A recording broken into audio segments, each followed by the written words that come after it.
오늘 우리에게 주신 하나님의 말씀 보도록 하겠습니다. 오늘 우리에게 주신 하나님의 말씀은 마태복음 10장 34절부터 39절까지 말씀입니다. 마태복음 10장 34절로 39절입니다. 귀하신 하나님의 말씀 받들어서 읽도록 하겠습니다. 내가 세상에 화평을 주러 온 줄로 생각하지 말라. 화평이 아니요 검을 주러 왔노라. 내가 온 것은 사람이 그 아버지와 딸이 어머니와 며느리가 시어머니와 불화하게 하려 함이니 사람의 원수가 자기 집안 식구리라. 아버지나 어머니를 나보다 더 사랑하는 자는 내게 합당하지 아니하고 아들이나 딸을 나보다 더 사랑하는 자도 내게 합당하지 아니하며 또 자기 십자가를 지고 나를 따르지 않는 자도 내게 합당하지 아니하니라.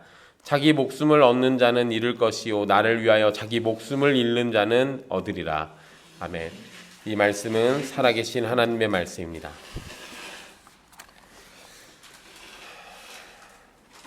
지난 시간 예수 그리스도 안에서 시인하는 것과 부인하는 것을 살펴봤습니다. 입술에 고백을 하는 것은 누구나 할 수 있는 일이지만 예수님과 연합해서 고백하고 예수님과의 연합 가운데 순종하는 것은 아무나 할 수 있는 것이 아닙니다. 하나님의 은혜가 아니라면 우리는 입술에 고백은 해도 삶의 순종은 보이지 못할 겁니다. 이 부분이 우리를 정말로 비참하게 만들 수도 있다는 사실을 꼭 기억해 두십시오. 이 세상에서 제일 불쌍한 사람은 교회 안에 있으나 참되게 믿지 않는 사람입니다. 하나님의 은혜는 맛은 봤으나 구원의 은혜는 맛보지 못한 자입니다. 천국의 빛은 본 적이 있으나 천국의 빛 가운데로 들어가지 못하는 사람입니다.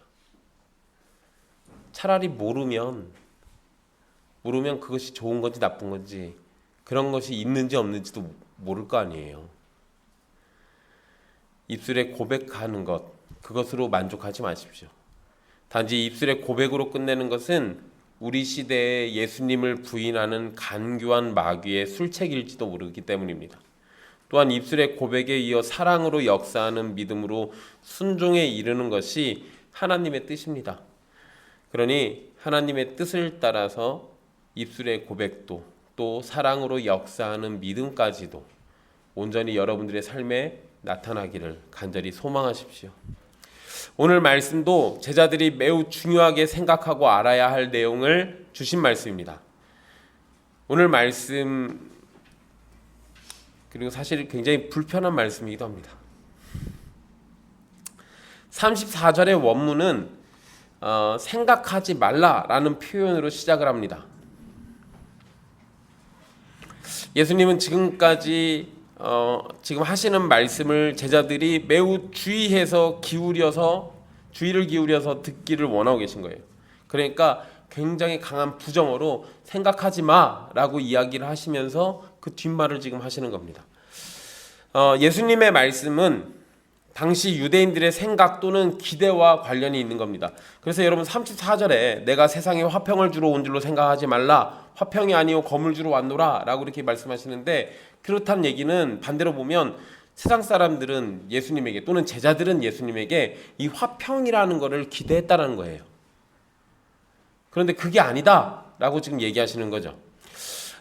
이 당시 유대인들은 로마의 식민지였습니다. 식민지 속에 사는 사람들은, 그러니까 지배를 받고 있는 사람들 중에서 그냥 지금 시대가 좋으니까 계속 가게 해주세요 라고 생각하는 사람들은 누가 있겠습니까?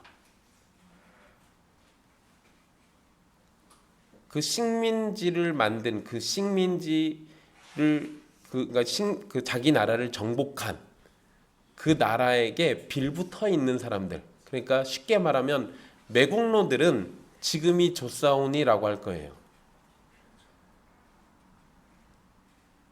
어쨌든 뭐 그 사람들한테 빌붙어가지고 나라 팔아먹고 그러면서 부자가 되고 누릴 거 누리고 이렇게 살면 뭐 지금이 좋사오니 하겠죠. 그런데 만약에 나라를 빼앗기고 지배당하는 사람들의 입장이라면, 그것이 너무 싫은 사람들이라면 무슨 생각을 하겠습니까?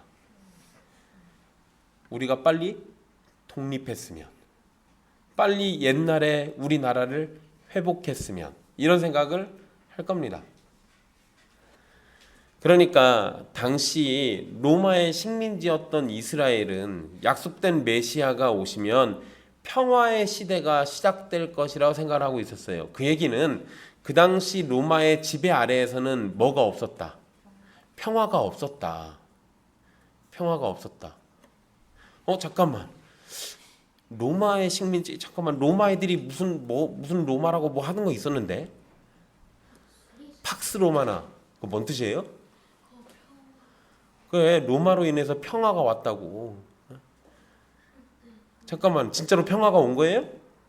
아니요, 그거는 정복자들이나 하는 소리지. 지배당한 나라들 입장에서는 무슨 평화가 와요.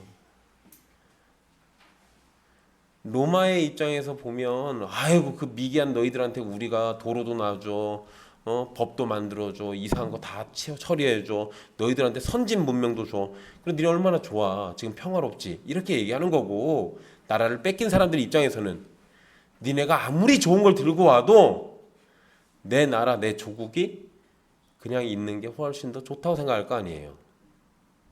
그러니까 로마가 아무리 평화를 떠들어도 실제 식민지들은 평화가 없는 겁니다.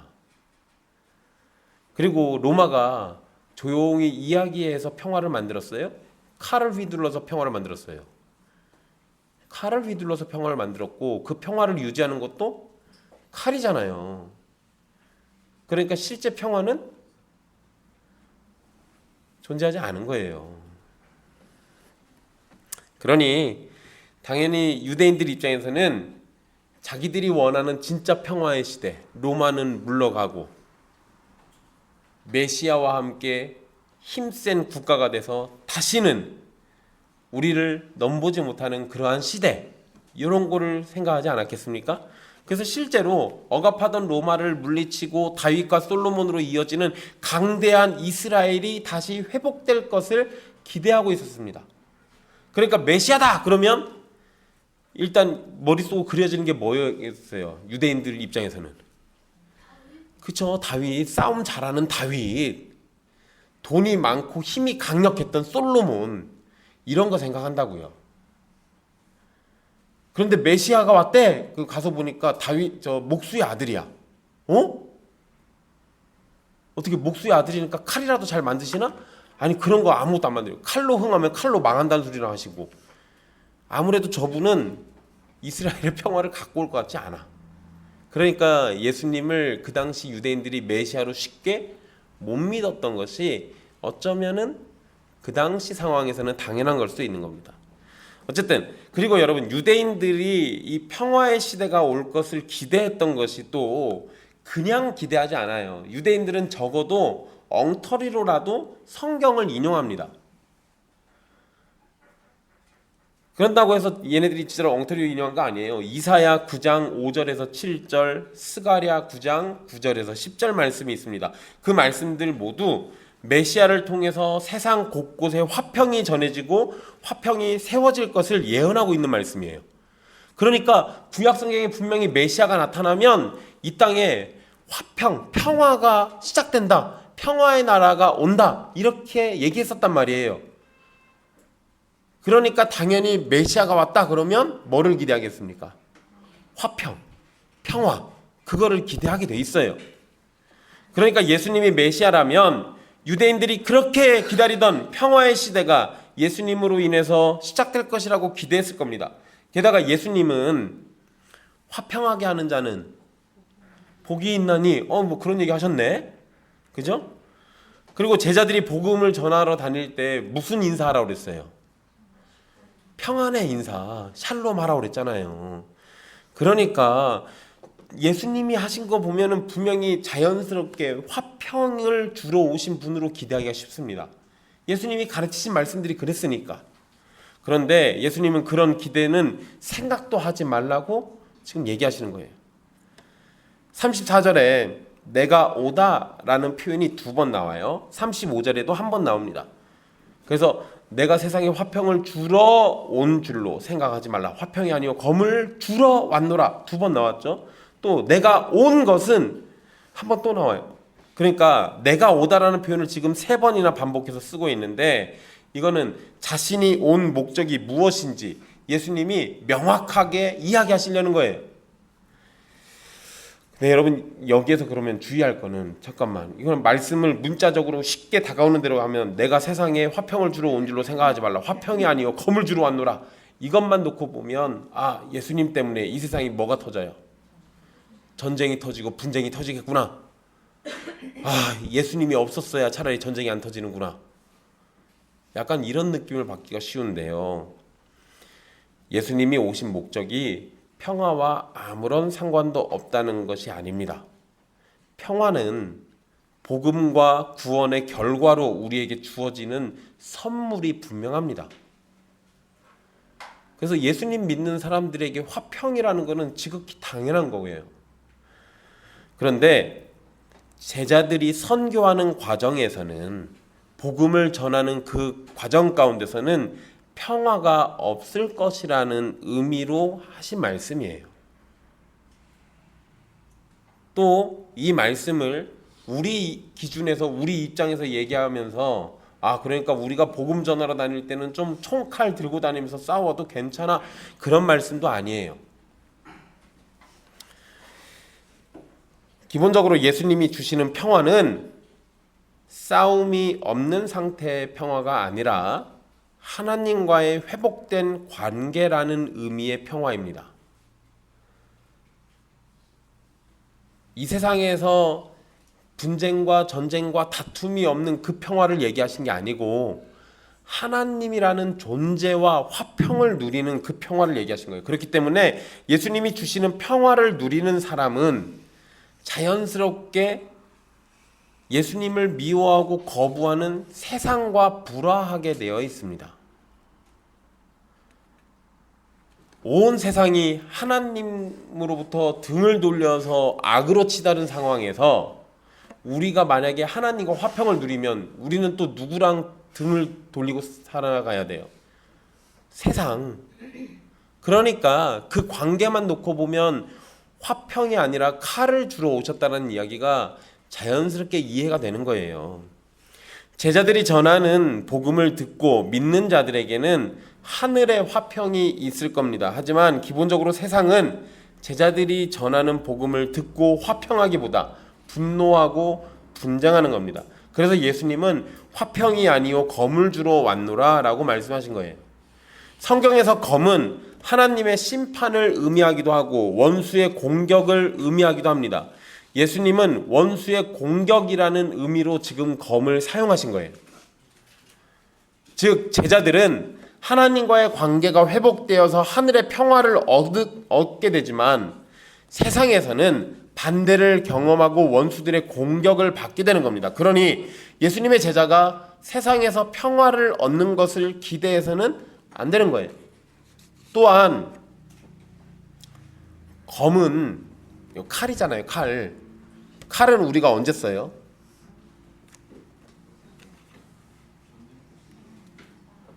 전쟁터에서 뭐 할 때 써요? 여러분 그냥 뭐 전쟁뿐만 아니라 칼이라는 그 물건 자체가 주로 하는 일이 뭐예요? 주방. 요리할 때 어떻게 칼로 이렇게 고기를 이렇게 잘 때리면은 고기가 맛있어져요? 그쵸? 자르는 역할을 하죠. 전쟁터에서도 살과 뼈를 가르는 역할을 해요. 칼이라는 거는 애초에 자르는 역할을 하는 겁니다. 그러니까 자르는 역할로 이해하면 예수님이 주신다라는 검을 통해서 35절의 결과가 나타날 수 있는 겁니다. 그러니까 뭔가 연합되어 있고 붙어 있고 관계를 맺고 있는 것들이 예수님으로 인해서 잘라지게 되는 걸 얘기하는 거예요.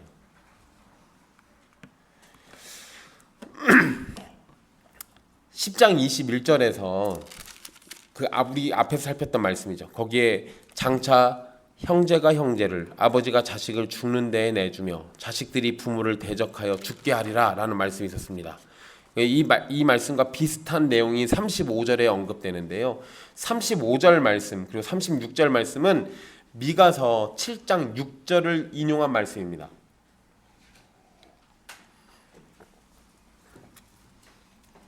네, 여러분 미가서 7장의 내용을 좀 이해하시면은 이 말씀이 어떤 배경 사용되는지 이해하실 수 있는데요. 미가서 7장 앞부분의 내용은 이스라엘이 끔찍하게 부패한 상황을 묘사합니다. 7장 2절에서 3절 말씀에는 경건한 사람은 세상에서 사라졌고 정직한 자는 사람들 가운데 없다고 말합니다. 서로 피를 흘리려고 하고 두 손으로 악을 부지런히 행한다라고 지적합니다. 지도자와 재판관은 뇌물을 구하고 권세자는 자기 마음의 욕심을 말하는 상황입니다. 그래서 5절에서 경고의 말씀으로 이웃을 믿지 말고 친구를 의지하지 말고 함께 사는 배우자에게도 말을 함부로 하지 말라고 경고합니다. 그리고 나서 6절 말씀이 주어진 거예요. 6절 말씀에는 우리 성경이랑 약간 다릅니다. 뭐가 다르냐면 미가서에는 아들이 아버지를 멸시하며 딸이 어머니를 대적하며 며느리가 시어머니를 대적하리니 사람의 원수가 곧 자기의 집안 사람이리로다 라고 말씀했어요. 근데 그거를 예수님은 아들이 아버지를 멸시하며를 사람이 그 아버지와 딸이 어머니와 이런 식으로 바꿔놓으셨어요. 그러니까 어쨌든 미가서 7장의 말씀은 세상이 너무 극심하게 부패해서 너무도 그 부패가 심해서 사랑으로 하나가 되어야 하는 가족마저도 서로를 파괴하는 수준이 되었다라는 것을 지적하는 말씀입니다.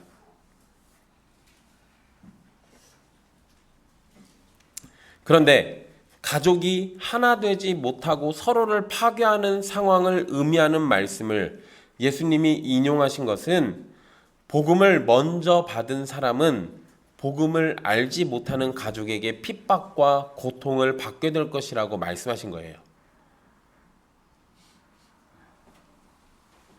그러니까 그리스도인들 때문에 불화가 생겨요. 근데 그 불화가 생기는 거는 그리스도인들이 집안에 가가지고 불화를 만드는 게 아니라 그리스도인이라는 이유 때문에 가족들이 그리스도인인 그 가족을 건드려서 불화가 생기는 거예요.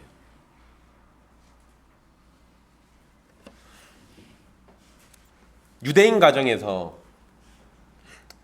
가정으로 생각해 보세요. 예수님을 메시아로 믿는 것은 우상 숭배처럼 여겨졌을 겁니다.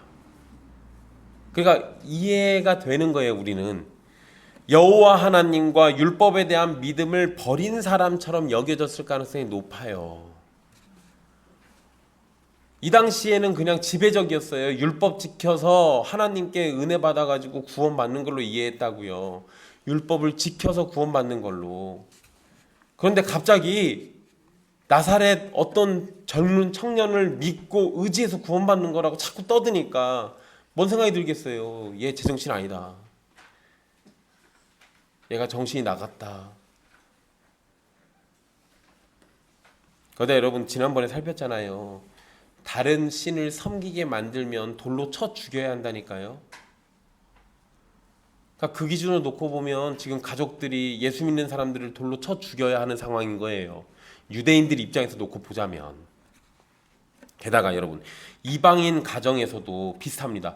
예수님을 유일한 구세주이자 유일하신 하나님으로 믿는 사람은 이방인 가정에 수없이 많은 우상 숭배를 거부하면서 살게 되고 그러한 일들로 다른 가족들에게 미움을 받게 될 것이 너무도 분명합니다. 이건 우리도 여러분 경험이 있어요. 우리 민족도. 예수 믿는 사람들이 뭐를 안 해요? 제사 안 지내요. 제사 안 지내서 집안에서 뭐 어떻게 돼요? 미움 받아요. 미움 받아요. 제사상에 절 안 한다고. 아, 절 안 해도 좋으니까 술 한 번만 따라서 바치라고. 아, 그것도 싫다고 그러니까 온갖 미움을 다 받습니다. 물론 지금은 그런 집들이 그렇게 많지는 않아요. 예전에는 이것 때문에 문제가 많았습니다. 명절만 되면은 이 얘기가 꼭 나왔었어요. 그러니까 예수님 믿는 사람이 가서 사건 사고를 쳐가지고 불화가 생기는 게 아니라 예수를 믿고 따르는 그 일 때문에 믿지 않는 자들이 불화를 만들어내는 거예요. 그래서 36절의 말씀처럼 가장 가까운 가족이라도 원수처럼 될 수 있음을 말씀하시는 겁니다. 복음의 사람은 하나님과의 관계를 회복하는 은혜를 누리지만 복음을 거부하는 가족과는 관계가 깨질 수밖에 없는 겁니다. 예수님은 집안 식구가 원수라고 말씀하신 후에 37절에 부모를 예수님보다 더 사랑하는 자는 예수님에게 합당하지 않다고 말씀하십니다. 또 마찬가지로 자녀를 예수님보다 더 사랑하는 자도 예수님에게 합당하지 않다고 말씀하십니다. 복음으로 인해서 가족과의 관계가 어려워질 때 우리는 자칫 믿음이 흔들리거나 예수님께 순종하지 못할 수 있습니다. 그래서 예수님은 그러한 흔들림을 단호하게 이겨낼 것을 강력하게 말씀하신 겁니다. 예수님은 부모나 자식을 버리라고 가르치시는 것이 아닙니다. 오히려 부모와 자식을 사랑하는 것 이상으로 예수님을 사랑하라고 얘기하신 거예요. 그것이 때로는 부모와 자식보다 예수님을 더 우선시해야 한다고 하더라도 그러한 헌신에 합당하게 행동하는 자가 예수님의 제자로 합당한 사람입니다. 우리는 이러한 예로 아브라함이 이삭을 바치려고 했던 사건을 생각할 수 있습니다. 100세가 되어서 어렵게 얻은 아들 이삭. 그런데 하나님이 그 아들 이삭을 어떻게 하라고 그래요? 바치라고 그랬어요. 아들 이삭을 제물로 바치라고. 그리고 아브라함은 하나님의 명령을 따라서 너무도 사랑하는 아들 이삭을 제물로 바치려고 했습니다. 아들 이삭을 너무도 사랑하지만 그 아들 이삭을 선물로 주신 하나님을 더욱 사랑하기 때문에 자식보다 하나님을 더 사랑하니까 하나님을 우선시했고 그래서 이삭을 제물로 바치려고 했던 거예요. 물론 거기에는 하나님의 약속에 대한 믿음도 있었습니다. 하나님이 분명히 그러셨죠. 내 자식은 이삭 하나밖에 없다고 그랬고 또 너의 자손이 하늘의 별과 같이 바다의 모래알같이 땅의 티끌같이 많아질 거라고 얘기하셨잖아요. 그러니까 아브라함이 어떤 믿음을 가졌겠어요? 내가 이삭을 죽여도 내가 이삭을 제물로 바쳐도 하나님이 다시 이삭을 살려주실 거야. 그러니까 여러분 그런 확신이 있으면은 자식들 쉽게 죽일 수 있겠죠. 어떻게 하나님께서 저한테 그런 약속 한 번만 해주시면 제가 주성이, 은성이, 혜성이 차례대로 그냥 바치겠습니다. 될까요? 하나님이 그런 약속을 하늘에다가 명확하게 써놓으셔도 자식을 바치는 거는 쉬운 일이 아니에요. 차라리 나보고 혀 깨물고 죽으라고 하면은 12번도 더 할 수 있겠는데 자식을 어떻게 제물로 바칩니까? 그게 쉬운 일이 아니라고요. 그런데 그 쉬운 일이 아닌 거를 예수님이 요구하고 계세요. 내가 자식을 사랑하는 것보다 하나님을 더 사랑하라고.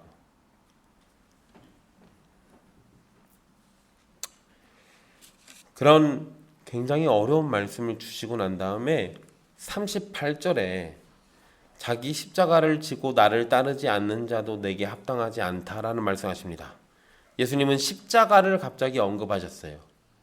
여기에서 십자가는 예수님이 달려 죽으신 대속의 십자가가 아니라 십자가 자체가 사형틀로 사용되었음을 적용해서 죽음으로 이해해야 하는 겁니다. 이 당시에는 아직 예수님이 십자가 지고 가셔서 우리를 대속하는 그 구원의 십자가를 보여주신 게 아니잖아요.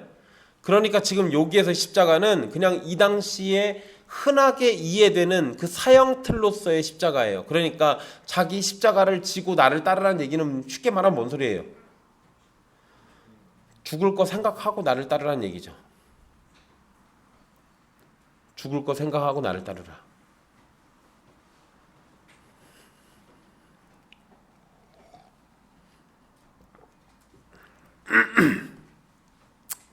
즉 예수님은 죽을 각오를 하고 예수님을 따르지 않는다면 합당하지 않다라고 말씀하신 겁니다. 게다가 십자가는 단지 죽음만을 상징하는 게 아닙니다. 십자가는 수치스러움을 주는 처형 도구예요. 왜요? 십자가에 처형당할 때 죄수는 몸에 어떠한 아무것도 걸치면 안 돼요. 그러니까 발개 벗겨져 가지고 십자가에 달려 죽는 거예요. 거기에다가 유대인들에게 십자가는 뭐를 또 생각나게 할까요? 나무에 달려 죽는 자마다 하나님께 저주받은 자라는 신명기 말씀이 생각납니다. 이거 나무거든요. 그러니까 십자가를 얘기할 때 유대인인 제자들은 뭔 생각하겠어요? 죽음, 수치스러움, 하나님의 저주. 그런데 그 모든 걸 짊어지고 예수님을 따르래요.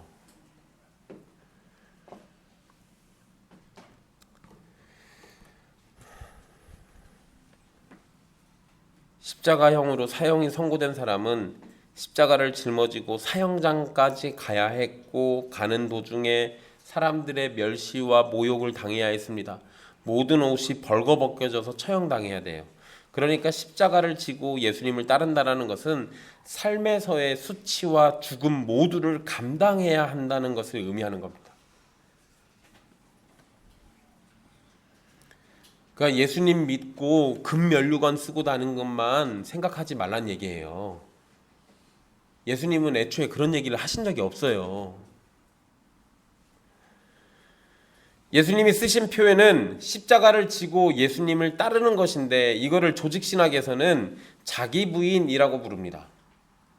예수님은 자신의 제자가 되기 위해서는 기꺼이 죽음도 받아들일 수 있어야 한다는 말씀을 하신 거예요.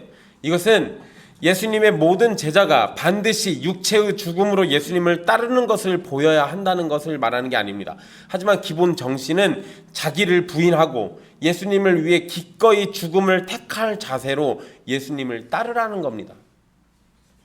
내가 원하는 것, 내가 하고 싶은 것, 내가 맞다고 생각하는 것을 고집하는 것이 아니라 나의 것은 모두 지우고 예수님을 위해서 예수님의 뜻대로 사는 자가 예수님께 합당한 사람이에요. 예수님은 38절의 말씀을 더욱 분명하게 밝히십니다. 자기 목숨을 얻는 자는 잃을 것이고 예수님을 위해서 자기 목숨을 잃는 자는 오히려 얻는 결과를 가져옵니다. 예수님의 제자가 되는 삶이 무조건 핍박과 슬픔과 고통과 괴로움 그리고 죽음을 결과로 여기며 살아가야 한다는 것이 아닙니다. 정말로 목숨을 얻는 것은 나를 죽이고 예수님을 위해서 죽는 겁니다. 그것이 당장은 모든 것을 잃는 것처럼 보이지만 실제로 겪을 일은 오히려 그 반대라는 겁니다. 오히려 그 반대예요. 여러분, 제가 지난주 금요일 날 전북대 병원에 가서 손가락에 주사 맞고 왔습니다. 저 7년 전에 났던 사고에 제 사람들이 잘 모르는 제 새끼손가락도 같이 골절이 됐어요. 그때 그래갖고 여기 관절염이 생겼어요. 그래서 되게 아파요. 그래서 너무 아프다고 그러니까 교수님이 초음파 보면서 주사를 맞으면 괜찮을 겁니다 해가지고, 그래서 주사를 맞으러 갔는데 교수님이 안 계시고 전공이 둘이서 있더라고요. 근데 제가 살면서 그렇게 손을 달달달 떠는 의사는 처음 봤습니다. 제가 별 생각을 다 했어요. 저걸 뺏어서 내가 주사를 놓을까? 아니, 손을 막 떨면서 이렇게 놓는데 진짜 두 번 찔렀어요. 첫 번째 찔렀는데 잘 안 돼가지고 마치 아무 일 없다는 듯이 이렇게 한 번 더 놓을게요 그러는데 아까 분명히 안 났거든요. 찌르기만 했지. 그 두 번째 찔렀는데 이 의사가 누를 때마다 주사가 자꾸 제 몸 밖으로 나가요. 잘못 찔렀다는 얘기지. 분명히 다 쏟고 있는데 이제 다 됐습니다 하면서 빼고 이렇게 반창고 붙여주더라고요. 근데 여러분, 제가 이 돌팔이 같은 의사한테 15분 동안 고문을 당했는데 그래도 소망은 품고 있었어요. 그래도 진짜 개미 똥구멍만큼이라도 약이 들어가면 그것 때문에 혹시라도 안 아플까 봐. 그래서 제가 그 잠깐의 고통을 참았는데 별로 효과는 없는 것 같아요. 여러분, 주사를 맞거나 치료를 받을 때 주사 맞는 게 신나고 좋은 사람이 이 세상에 어디 있습니까? 아무도 없죠. 근데 여러분, 우리는 그 순간을 왜 참아요? 더 오랜 시간 건강하게 지내려고 그 잠깐의 시간들을 고통을 인내하잖아요. 그러잖아요. 제가 무슨 얘기 드리려고 그러냐면 우리가 이 땅에서의 시간은 죽음 이후에 우리가 천국이든 지옥이든 갖게 될 영생이라는 시간에 비하면은 진짜 찰나예요. 근데 이 찰나의 순간에 우리는 무엇을 위해서 시간을 쓸 거냐라는 것이 나중에 그 영원한 시간들을 어떻게 보내는지를 결정짓는 그 순간들이 된다고요.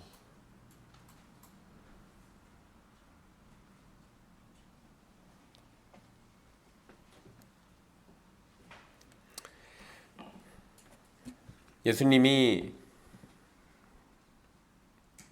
핍박과 슬픔과 고통 그건 너희들에게 잔뜩 있을 거니까 죽는 그날까지 그것만 신나게 누리다가 고통 속에서 죽어버려라 이렇게 얘기하시는 게 아니잖아요. 너희들에게 그런 것이 죽는 그 순간까지 계속 따라다니겠지만 그 이후에 너희는 영생을 얻을 거야. 영원히 자기 목숨을 잃지 않을 거야. 지금 이거 얘기해 주신 거잖아요. 그러니까 우리 보고 지금 이제 사실상 계산하라는 겁니다. 여러분, 마태복음에서는 이 표현이 잘 안 나오는데 누가복음에서는 예수님이 이 표현을 하신 것이 잘 기록되어 있습니다. 계산해 봐야 돼요. 내가 이렇게 내 인생의 시간들을 쓰는 것이 영생을 얻는데 얼마나 유익한지 생각해 봐야 돼요. 그런 걸 전혀 생각하지 않고 아니 뭐 그건 그때 가서 생각하지. 아니요, 늦어요. 그때 가서 생각하면. 그때 가서 생각하면 늦는다고요. 예수님이 아닌 자기 목숨 또는 가족을 선택하는 사람은 잃을 것이고 예수님을 위해서 자기 목숨마저도 버리는 사람은 제대로 된 목숨을 얻게 될 겁니다. 예수님이 자신을 따르라고 하신 말씀에 가장 적합한 사람이 하나 있어요. 모든 것 다 버리고 따른 사람. 차마 자기라고 성경에다가 안 써놨어요. 마태. 사실 여러분 여기 38절, 39절에다가 밑에다가 마태가 한마디쯤 쓸 수 있잖아요. 내가 이랬다. 뭔가 느낌이 딱 올 수도 있는데 그런 말은 안 써놨습니다. 여러분, 예수님이 자신을 따르라고 하신 말씀에 마태는 모든 것을 버리고 예수님을 쫓았습니다. 이미 세리였기 때문에 다른 직업을 가질 수도 없어요. 이미 유대인들에게는 매국노로 낙인 찍혔으니 로마 군인들의 보호가 없다면 언제 생명을 위협받을지도 모르는 상황입니다. 그러잖아요. 그러니까 여러분, 우리도 잘 생각해 보세요. 일제강점기 때 매국노였던 애들이 해방되고 나니까 여기서 살다가 대부분 다 어떻게 했는지 아십니까? 아니, 그냥 죽지 않았어. 대부분 다 외국으로 도망갔죠. 재산 다 처분하고 외국으로 튑니다. 왜냐하면 여기서 살다가 언제 어떻게 봉변당할지 모르니까. 여러분, 우리 매국노 중에 가장 유명한 사람 누구예요? 이완용. 이완용 씨 묘가 요 익산에 있었던 거 아십니까? 그것도 예전에 자기가 여기 이쪽 지역의 관리였을 때 뺏은 땅이에요. 근데 명당이었어. 그러니까 그게 너무 마음에 들어가지고 거기다가 자기 묘를 썼어요. 썼는데 자기 죽으면 그러면 거기다 뭐 어떻게 해놔야 돼요? 이완용의 묘 써놔야 하는데 그렇게 해놓으면은 아무래도 좀 불안하니까 이완용의 묘라고 안 써놨었어요. 근데 그걸 또 사람들이 어떻게 알고 묘에다 자꾸 식칼을 꽂아가지고 결국에는 묘를 파묘했습니다. 내가 무슨 얘기 하려고 하냐면 우리에게 이완용이 매국노여서 죽은 사람 묘에다가도 갖다가 칼을 꽂아놓는 그런 심정이라면 유대인들에게 세리는 결코 뒤처지지 않아요. 그러니까 세리였던 사람이 갑자기 세리라는 직업을 포기해버리면 이거는 죽을 수도 있는 일이에요. 왜냐하면 세리일 때는 로마 군인들의 보호를 받습니다. 왜냐하면 로마인들을 위해서 일하고 있으니까. 그런데 세리가 아니라면 로마인들이 굳이 보호해줄 이유가 없어지잖아요. 그러니까 한 번 세리였던 사람은 죽을 때까지 계속 세리를 해야 돼요. 가족 대대로 세리를 해야 그 지역에서 산다고요. 그게 아니면 언제 죽을지 모른다니까요.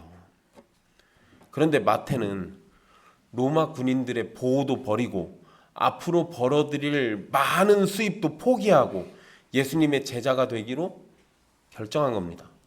사실 이러면 언제 따라다니다가 어느 순간에 돌에 맞아 죽을지도 모르는 일이에요. 그런데 예수님의 부르심에 즉각적이고 충실하게 반응해서 예수님의 제자가 됐습니다. 마태가 예수님을 따르면서 버려야 했던 것들은 대단한 것들이었지만 마태는 자기 목숨을 버리고 영원한 생명을 예수 그리스도 안에서 얻은 겁니다. 예수님을 따르는 삶에 꽃길이 기다리고 평화와 안락함이 보장되고 풍요로움이 기다리는 것이 아닙니다.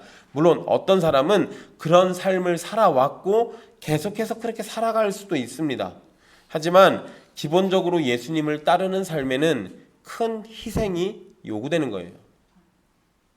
너무도 슬프지만 가장 가까운 가족에게 거부되거나 버림을 받을 수도 있습니다. 자기 십자가를 지고 예수님을 따르는 삶은 어느 순간에만 해도 되는 것이 아니라 일평생 그렇게 살아야 하는 거예요. 그래서 성도의 삶에는 희생과 고난 그리고 죽음이 우리를 기다리고 있습니다. 그러나 그리스도를 위해서 목숨을 잃는 것이 전혀 손해이거나 억울한 일이 아닙니다. 왜냐하면 예수 그리스도께서 먼저 우리를 위해서 자기 목숨을 버리셨기 때문이에요.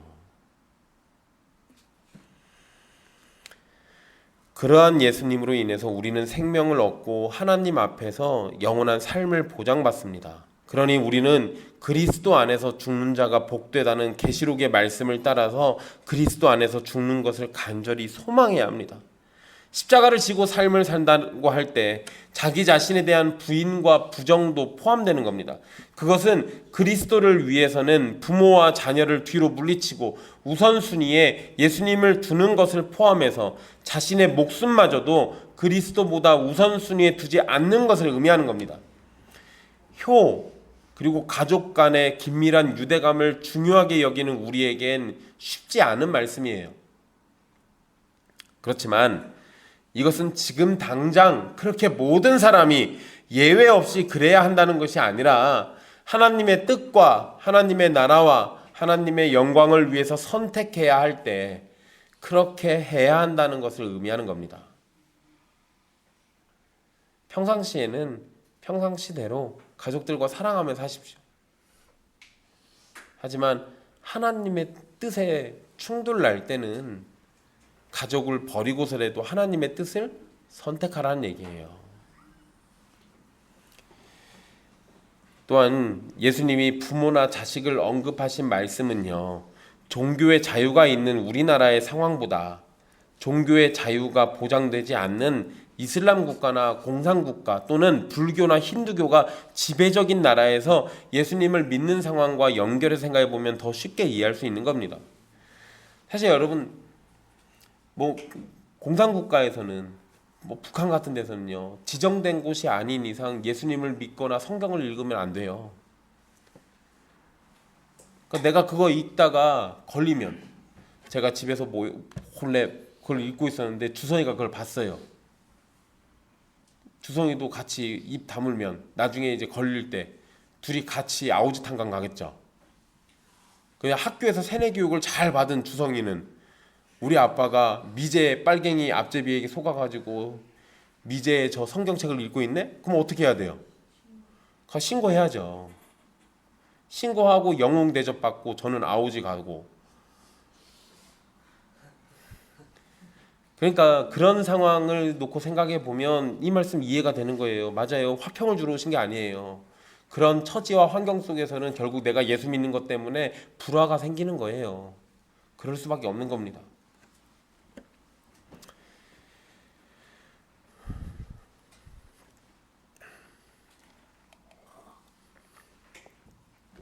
그리고 예수님이 가족 사이에 분쟁과 분리가 일어나는 것을 미덕으로 생각하시는 것이 아닙니다. 복음을 증거해서 가족이 받아들인다면 가족 사이에 분쟁과 분리가 일어날 리가 없어요. 하지만 가족이 복음을 믿지 않고 거부하면 거기에서부터 분쟁과 분리가 발생할 수밖에 없습니다. 그리고 분쟁이 발생하는 원인이 항상 복음 때문만은 아닙니다. 죄인이 회개하지 않고 죄를 계속 저지르면서 하나님의 자녀가 된 성도에게도 죄의 영향을 주기 때문에 분쟁과 분리가 발생하는 겁니다. 쉽게 예를 들면 주일날 우리는 예배하려고 하는데 믿지 않는 가족들이 가족여행 같은 거 잡아가지고 예배 빠지라고 한다면 어쩌다가 한두 번이야 하겠지만 그런 일이 반복되면 주의를 지키지 못하는 상황으로 인해서 가족과 불화할 수밖에 없습니다. 게다가 여러분 어쩌다가 한번 가족들 말 따라서 빠지고 여행 가잖아요. 그러면 다음번에 그 얘기 또 나옵니다. 너 저번에도 그랬잖아. 그냥 이번에도 그냥 한 번만 더 해. 뭐 그때 한 번만 더 하면 다음에 안 싫을까요? 아니요. 또 저번에도 그랬잖아. 이 얘기 또 나와요. 그러니까 결국에는 어느 순간 우리가 매몰차게 그걸 끊고 그걸 거부해야 돼요. 그러면 뭐가 생기겠습니까? 분쟁과 불화가 생기겠죠. 우리는 하나님의 법을 따라서 정의와 공의를 지키려고 하는데 가족이 불법과 부정을 저지르면서 그것에 함께 동참하도록 유도한다면 당연히 분쟁이 발생할 수밖에 없는 겁니다. 우상 숭배를 할 수 없는 성도에게 우상 숭배를 강요하는 가족들이 있다면 그것으로 인해서 불화가 발생하는 것은 너무도 당연한 겁니다. 여러분 이런 거 잘 생각해 보세요. 그리고 가족에게 복음을 전했을 때 가족이 복음을 거부하면서 불화가 나타날 수도 있는 건데 가족 전부가 예수님을 믿는다면 이러한 문제는 없겠지만 많은 경우 가족의 일부 또는 다수가 예수님을 믿지 않는 일이 있습니다. 이럴 때 우리는 하나님과 복음, 천국과 지옥의 가르침이 거부되면서 우리까지도 거부받는다라는 것을 경험하게 됩니다. 그리고 그러한 거부는 불화로까지 번지게 되는 겁니다. 여기에서 주의할 것은 우리가 복음을 강요해서 생기는 불화를 본문이 의도한 것이 아니에요. 복음은 강요해서 되는 것이 아닙니다. 강제한다고 복음이 받아들여지는 것도 아닙니다. 오히려 그러한 것은 악한 불화를 일으키는 이유가 되고 복음을 거부하는 이유가 됩니다.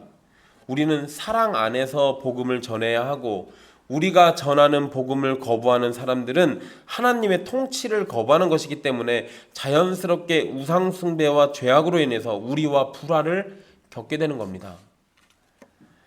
또한 자기 십자가를 지고 예수님을 따르라는 자기 부인은 일상의 삶에서도 실천되어야 극단적인 상황에서도 저항 없이 바로 나타날 수 있는 겁니다.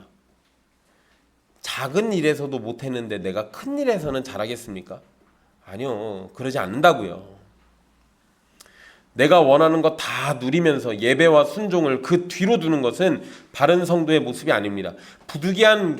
부득이하게 우리는 그런 경우가 있을 수는 있겠지만 그 부득이한 경우조차도 하나님 앞에서 온전히 예배하지 못하고 온전히 순종하지 못함에 대한 부끄러움과 죄스러움 그리고 회개하는 심령이 있어야 합니다. 내 가족과 친구 그리고 세상을 모두 만족시키면서 하나님을 섬길 수는 없는 겁니다. 때로 하나님을 섬기는 일과 복음을 전하는 일 때문에 가족과 분쟁이 생길 수 있고 친구들과 사이가 나빠질 수도 있습니다. 하지만 그들과 관계를 원만하게 하겠다고 하나님께 범죄할 수는 없는 겁니다. 게다가 관계의 문제에만 집중하지 마십시오. 39절의 말씀처럼 생명의 문제로 집중해서 생각해야 합니다. 자기 목숨을 얻는다는 것은 정말 자기 생명만을 얻는 것을 의미하지 않습니다. 자기 목숨에는 자기의 소망과 욕망을 포함합니다. 거기에는 가족 간의 관계까지도 포함되는 겁니다. 결국 자기 자신에게 집중하는 사람은 모든 것을 잃게 될 것입니다. 하지만 예수님을 위해서 자기 자신을 버리는 사람은 예수님 안에서 생명을 얻게 될 겁니다. 그런데 이런 선택은 일반적인 상태에서는 할 수 없는 선택이에요. 믿음이 없이는 이러한 선택이 불가능하다는 겁니다. 그리고 그것이 가능하도록 하는 믿음은 성령의 은혜가 없이는 나타나지도 않습니다. 결국 우리가 예수님을 위해서 목숨을 버리는 선택을 한다는 것은 성령님의 충만하심으로 참된 믿음을 가진 결과로서 나타나는 겁니다. 그러니까 거꾸로 생각하면 내가 내 목숨을 버리지 못하고 내 소망과 욕망을 버리지 못하고 그것을 움켜쥐고 있다면 나에게 뭐가 없다는 거예요? 믿음이 없다는 거예요. 성령의 은혜가 없었다라는 겁니다. 십자가를 지지 않고 자기의 생명을 지키려는 사람은 예수님의 제자일 수 없습니다. 교회 안에 있으면서 그러한 자세를 가지는 사람은 얼마든지 있을 수 있습니다. 그들이 예배를 드리고 있어도 매주 헌금을 바친다고 해도 그들이 예수님을 주여 주여라고 불러도 십자가를 지지 않는 사람은 교인일지는 몰라도 성도는 아닙니다. 자기 목숨을 사랑하는 사람은 결국 가장 큰 손해를 입게 될 것이고 가장 값진 것을 잃게 될 겁니다. 주님의 말씀은 우리에게 자기 목숨까지 기꺼이 버리라고 하십니다. 이러한 주님의 명령이 과한 명령이라고 생각이 든다면 스스로 죽음의 자리로 가서 우리를 위해 십자가 고통과 죽음을 당하신 예수님의 사랑을 전혀 알지 못하는 겁니다.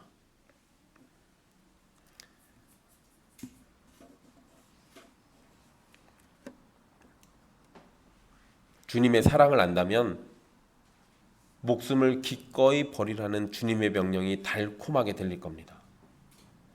나를 위해서 자기 목숨을 기꺼이 버리신 예수님께서 나에게 주님과 같이 사랑할 것을 요구하신다면 그 사랑에 기꺼이 반응해서 목숨마저 바칠 수 있는 겁니다.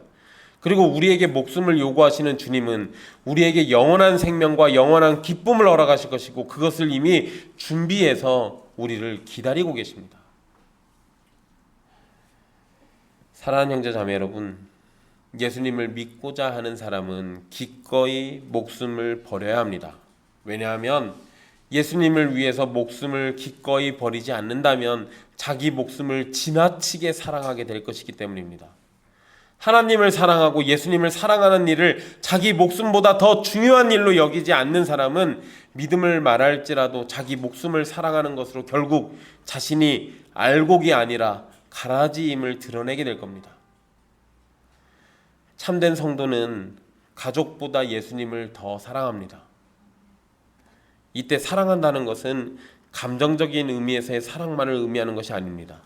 우리가 예수님을 사랑한다고 할 때는 감정과 마음과 정성을 포함해서 실천적인 순종까지 보이는 것을 포함하는 겁니다. 하나님이 우리를 사랑하시죠? 그러죠. 맞아요. 근데 어떻게 저 천국에 앉아가지고 사랑하신다고 말씀만 하십니까? 아니면 그 사랑을 증명하시려고 자기 아들을 보내셔서 죽이셨습니까? 실천하잖아요. 감정만 앞세우는 게 아니라 의지와 정성과 실천까지도 나타내 보이시잖아요. 그 사랑을 얘기하는 거예요. 가족을 미워하고 예수님을 사랑하라는 것이 아닙니다. 가족을 당연히 사랑해야 하지만 가족보다 더 예수님을 사랑하고 하나님을 사랑하라는 겁니다. 왜냐하면 여러분을 그 누구보다도 사랑하시는 존재가 바로 삼위 하나님이시기 때문입니다. 하나님의 사랑을 아십시오. 그리고 그 사랑 안에서 여러분들 자신을 버리십시오. 그러면 하나님의 사랑으로 영생을 누리게 될 겁니다. 기도하겠습니다.